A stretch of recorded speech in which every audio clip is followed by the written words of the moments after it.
In this video, we will start unit number 3 of communication in everyday life, which is writing skills. अब like first thing है writing and introduction. अब हम समझते हैं writing क्या होता है. तो writing तो सबको पता है, बट अब इस यूनिट में हम उनकी definitions and basic meanings पढ़ेंगे. Like we also need to remember that speech is a distinguishing characteristic of every human being, but it is only the literates who can write. अब बोलना तो सबको ही आता है, but the thing that differentiates literates is writing. Now in other words, literacy is a pre requisite for writing. अब literacy बहुत important चीज़ है writing के लिए. अब इस यूनिट में हम कवर करेंगे topics like note making, letter writing and report writing. So let us discuss that. What is the process of writing. अब राइटिंग स्टार्ट करने से पहले हमें बहुत इंपॉर्टेंट है कि पता हो व्हाट इज़ आर टॉपिक. हमें कुछ बेसिक नॉलेज होनी चाहिए टॉपिक के बारे में, एंड ऑल्सो हमें ये भी पता होना चाहिए कि हमें किस फॉर्मेट में लिखना है. अब हर राइटिंग का एक प्री डिफाइंड फॉर्मेट होता है. So as writing is a process, therefore it usually follows a particular sequence which is prewrite, write and rewrite. अब हमारा राइटिंग प्रोसेस का एक सीक्वेंस होता है. सबसे पहले आता है प्री राइट.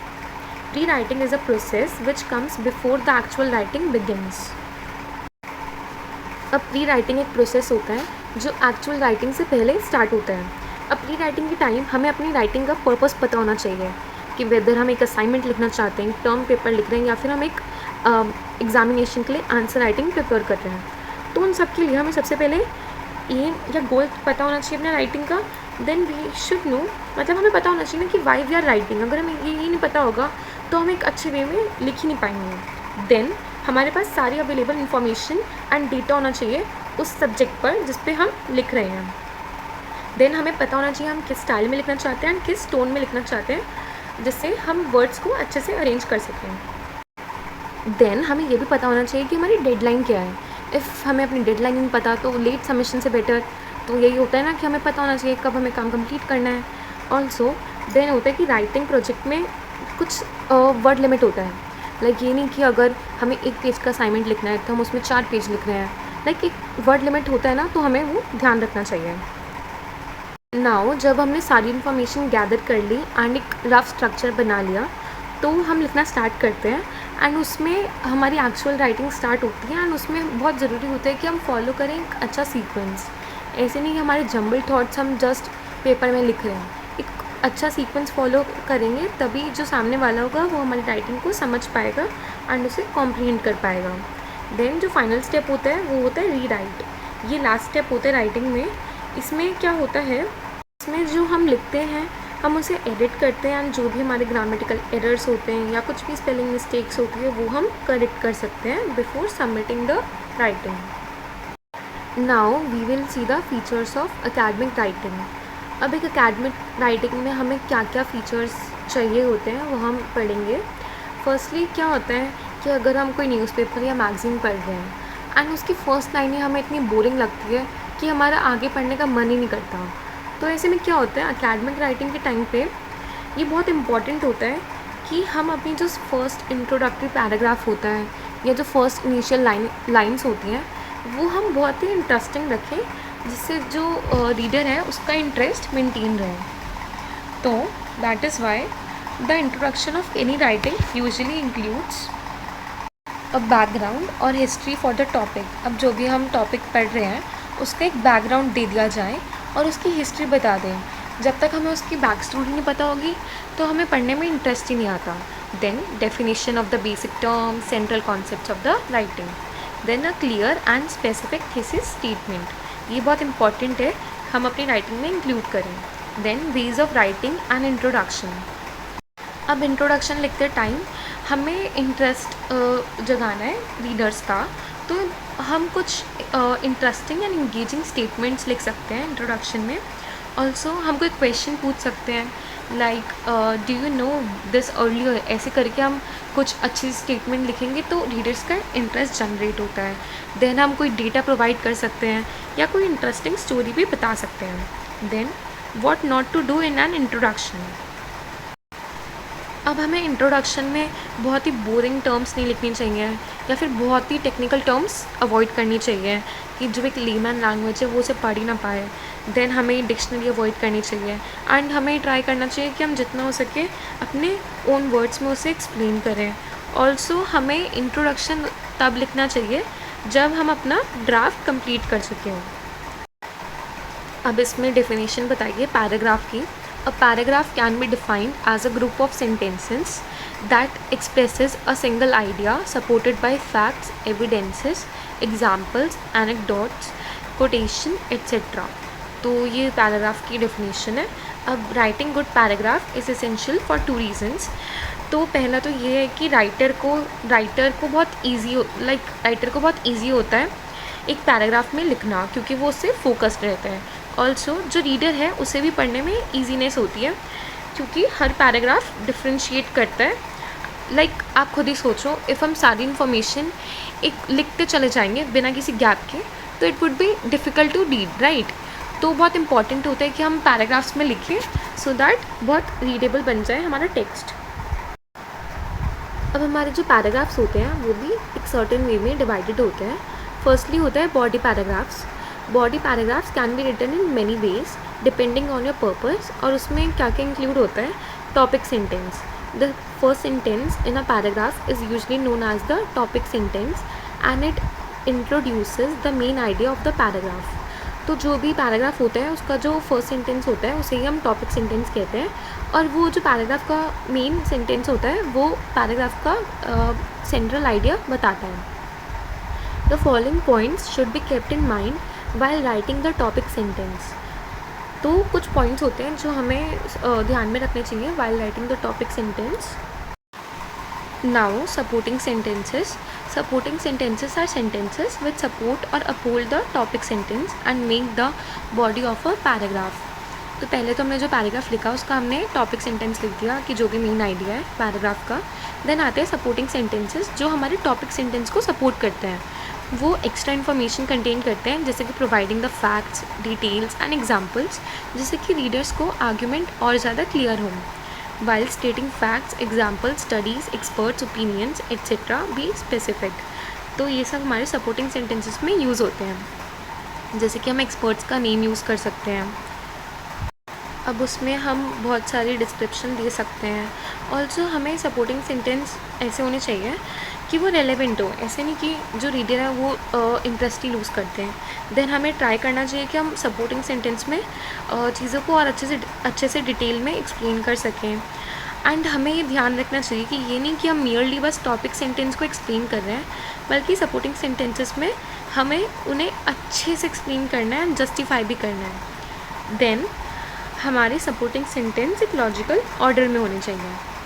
अब जो लास्ट में आते हैं वो होते हैं कंक्लूडिंग सेंटेंसेस। ये बेसिकली कंक्लूजन होता है हमारे टेक्स्ट का और पैराग्राफ का। ये हमारे जो पैराग्राफ होते हैं उसे कंक्लूड करता है एंड इसे अच्छे से एक्सप्लेन करना होता है। Now we will start note making. तो नोट मेकिंग हम सबको पता है, वाइल स्टडिंग जो भी हम नोट्स बनाते हैं उसे भी हम नोट मेकिंग कहते हैं।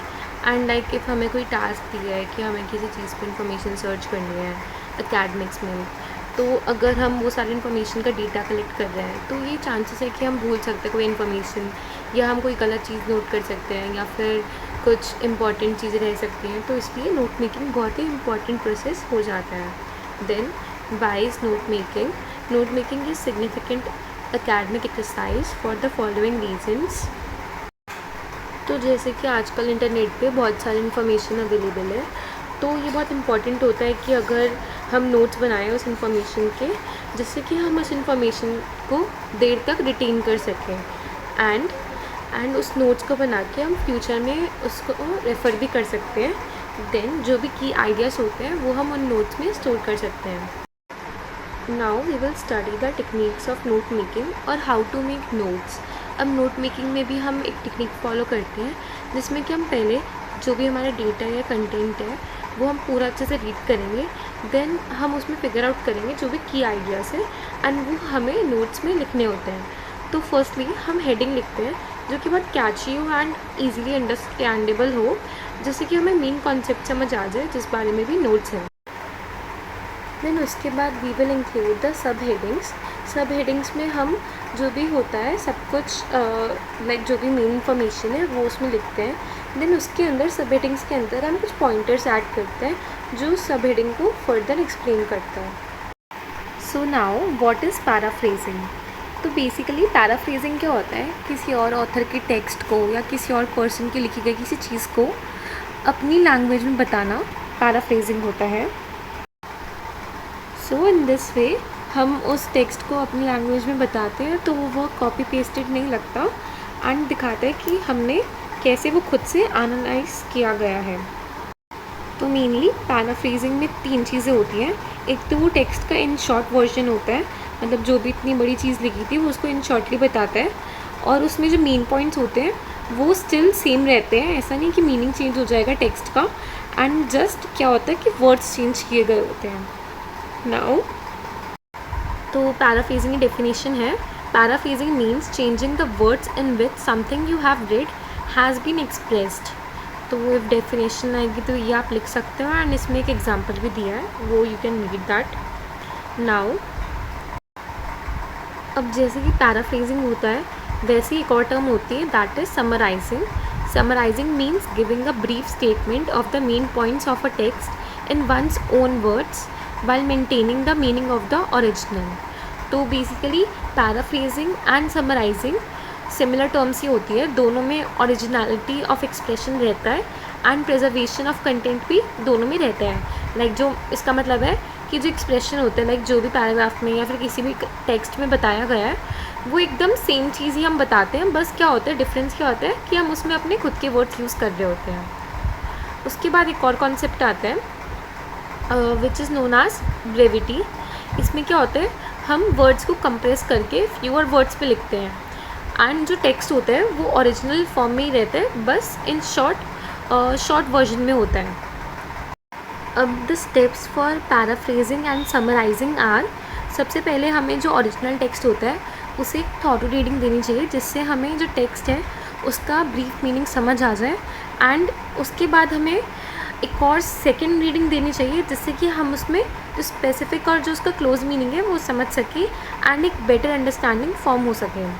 Then you can underline the main thoughts. हमें फिर उसके बाद मेन थाट्स अंडरलाइन कर लेने चाहिए एंड जो भी सपोर्टिंग आर्ग्यूमेंट्स होते हैं वो भी एक बार मार्क कर लेने चाहिए। नाउ उसके बाद हमें जो भी इम्पोर्टेंट पॉइंट्स हैं उसके नोट्स बनाने चाहिए, एंड उसके बाद now keep aside the original matter and write on all the important points of the original in your own language। मतलब कि अब हमें ओरिजिनल मैटर को हटाकर अपने जो भी नोट्स बनाए हैं उसको अपनी खुद की लैंग्वेज में फ्रेम करना चाहिए। Then compare your version with the original to see whether all points have been included और नॉट। तो जो भी फाइनल वर्जन हुआ अब उसको मैच करना चाहिए ओरिजिनल वर्जन से टू सी कि सारे पॉइंट्स हमने कवर किए हैं या नहीं। Then if you find any unique word in the original which you wish to retain, then you can also use it in quotes to show the borrowing from the original। अगर हमें कोई भी text में से कुछ phrases या कोई line अच्छी लगी तो हमें वो सेम कॉपी हम कर सकते हैं, बट उसे हमें कोट्स में शो करना चाहिए टू शो कि हमने ओरिजिनल टेक्स्ट से सेम कॉपी पेस्ट किया है।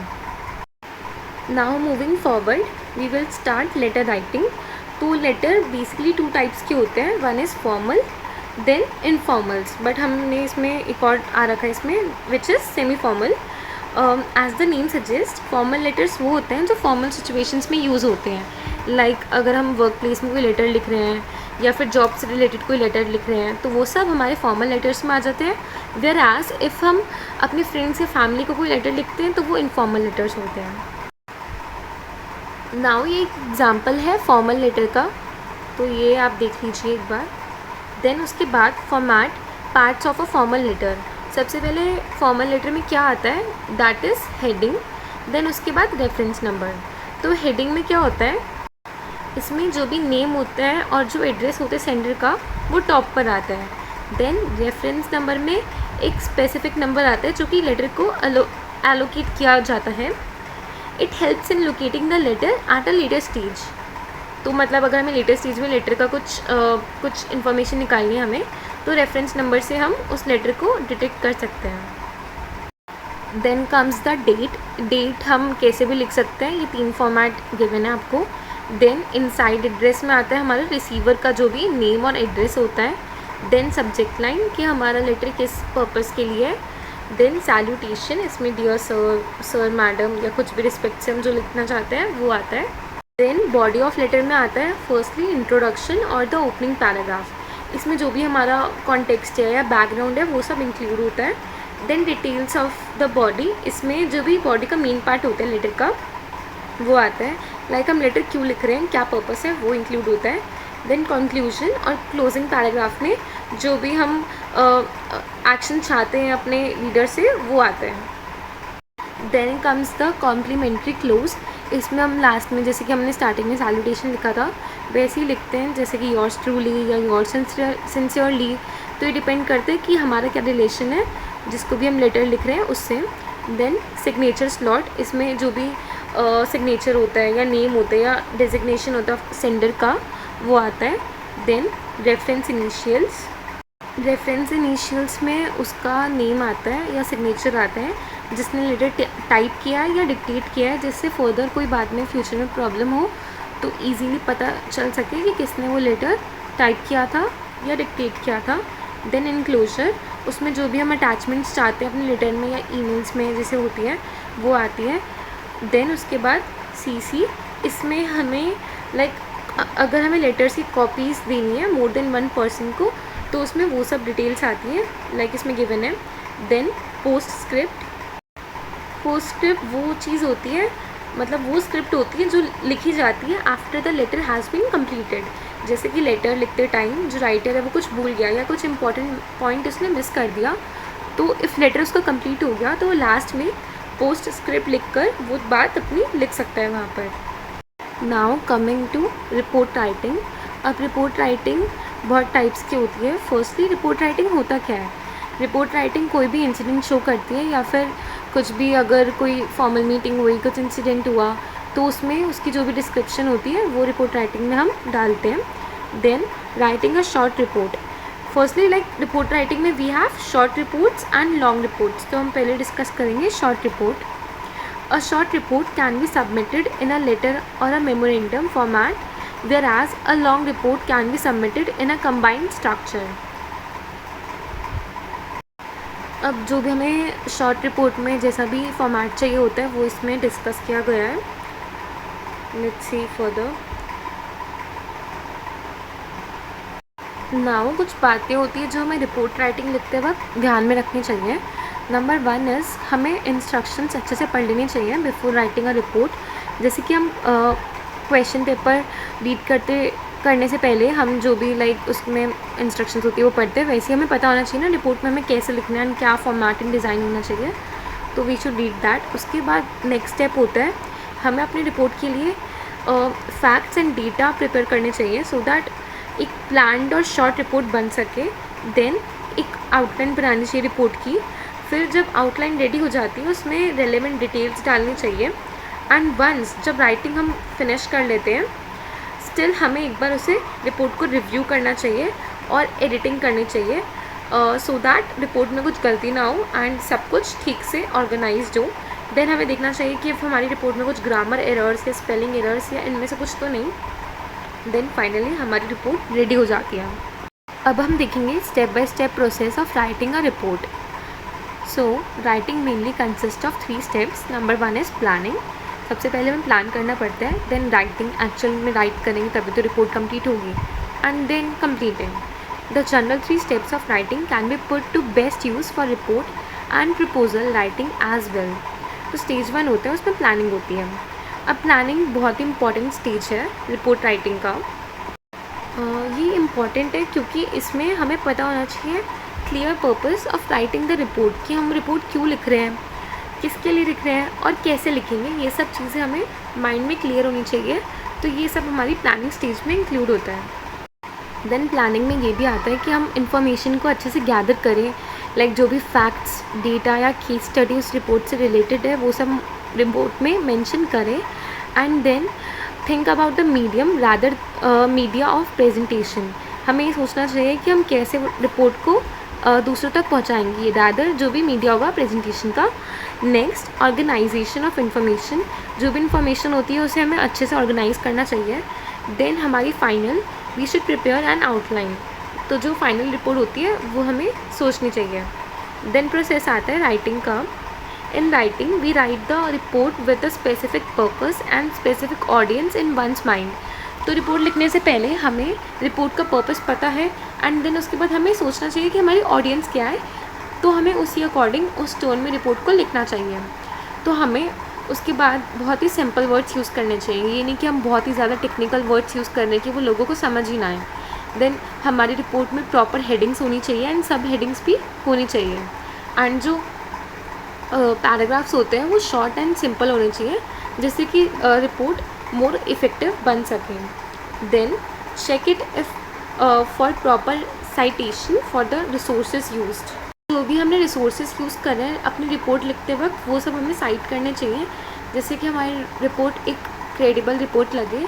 देन हमें कुछ भी इरेलेवेंट इंफॉर्मेशन नहीं शेयर करनी चाहिए रिपोर्ट राइटिंग में, एंड हमें एकदम स्पेसिफिक रहना चाहिए।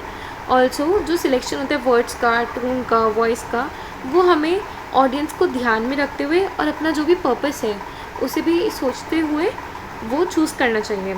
Then incomplete reports will not serve their purpose. जो रिपोर्ट्स होनी चाहिए वो आप अपने में कंप्लीट होनी चाहिए एंड एकदम ऑथेंटिक होनी चाहिए, जिससे कि रिपोर्ट इफ़ेक्टिव हो। नाउ हमने रिपोर्ट लिख दी, बट ये नहीं कि हमारी रिपोर्ट लिखने का काम फिनिश हो गया। लास्ट स्टेप बचता है अभी, दैट इज़ कंप्लीटिंग। अब हमारा जब फाइनल ड्राफ्ट रेडी हो जाता है तो फाइनल नहीं, जो हमारा फर्स्ट ड्राफ्ट होता है ये, but it will not be presentable. तो इसके बाद हमें जो कंटेंट होता है वो रिवाइज़ करना चाहिए एक बार अच्छे से। हमें असेस करना चाहिए कि जो भी हमने कंटेंट लिखा है वो एकदम रीडेबल है या नहीं, या उसमें कोई एरर्स तो नहीं है। देन वी शुड चेक कि जो भी ग्राफिक्स और मीडिया यूज़ हुआ है वो अप्रोप्रिएट है या नहीं। देन जो भी लैंग्वेज और ग्रामर है वो भी करेक्ट है या नहीं, ये सब भी हमें चेक करना चाहिए। उसके बाद ही हम उसको फाइनल ड्राफ्ट बना सकते हैं एंड वो डिलीवरी के लिए रेडी हो जाएगा।